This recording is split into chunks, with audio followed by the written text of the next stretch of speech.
Next up is the inimitable J.P. Howard.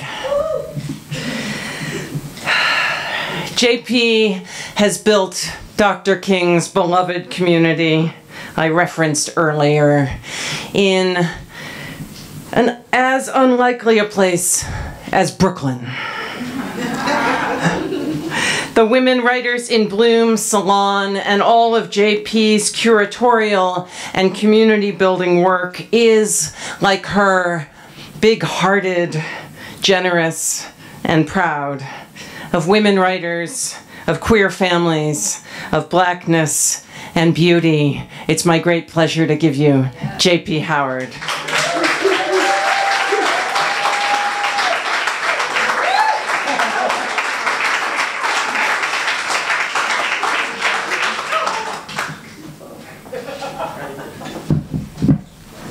Hi, y'all. It's wonderful to be here. Thank you so much. Hey, Johnny. They invited us to either give remarks or a combination of poetry, so mine is probably more remarks, and I'll end with a poem. First of all, I'm delighted to be here and honored to also be here with the fellow fierce poet finalists, and also Loma, who's not here but who's here technologically. We'll see him later. And certainly honored to represent Women Writers in Bloom Poetry Salon, which you've heard a little bit about. New York is in the house today with me representing. Brooklyn is in the house. Yeah. All right. I want to begin by calling out the names of two poetry ancestors who guide and inspire me on a daily basis. Audre Lorde. Yeah. All right. Ashe. Pat Parker. Oh. Yeah. Lorde and Parker are two black lesbian activist poets whose work and words continue to guide and inspire me, even though they are no longer physically with us. Lorde eloquently said, "Your silence will not protect you." Right. And those words ring true now more than ever. We've heard that today in the poetry that we're hearing. Pat Parker once said, "The day all the different parts of me can come along, we would have what I would call a revolution." Yeah. Ashe.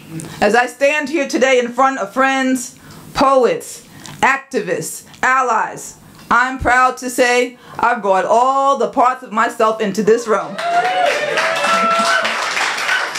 Black woman, lesbian, poet, educator, author, activist, curator, lover, mama, and sister girlfriend to many.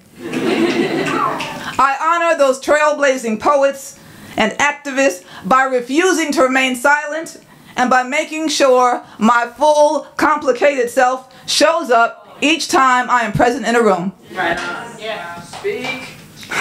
My salon has become a nurturing space where poets and writers will not remain silent, and they are welcome to bring all the messy, brilliant, complicated parts of themselves to the table. Each month in New York, a large group of mostly women, we show up in a new home or community space for a delicious potluck, a writing workshop with a new featured poet author each month.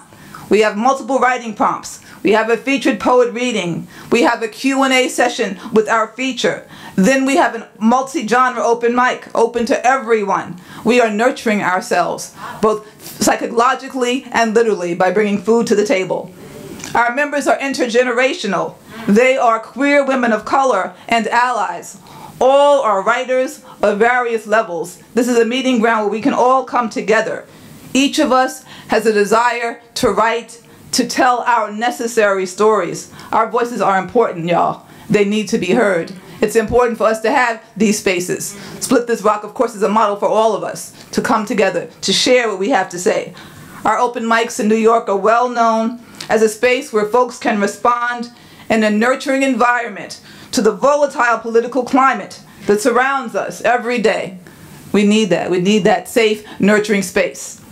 We scream, we shout, we whisper, we cry. But through it all, we are present, our voices are acknowledged and celebrated each and every month. I want to say I am honored to have been selected as a Split This Rock Freedom Plow Award finalist this year, and I want to especially thank the judges. We have Holly Bass here, thank you, Dawn Lundy Martin, Mark Nowak, for including me amongst the many poet activists and friends whose work I admire and whom I'm inspired by on a daily basis.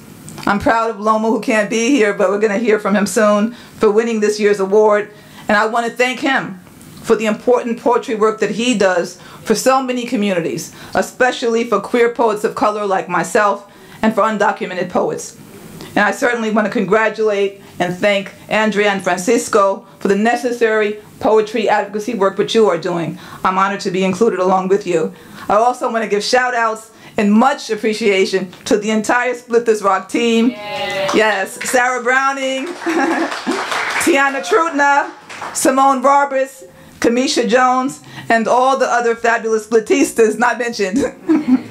Thank you for doing that necessary poetry advocacy work every day.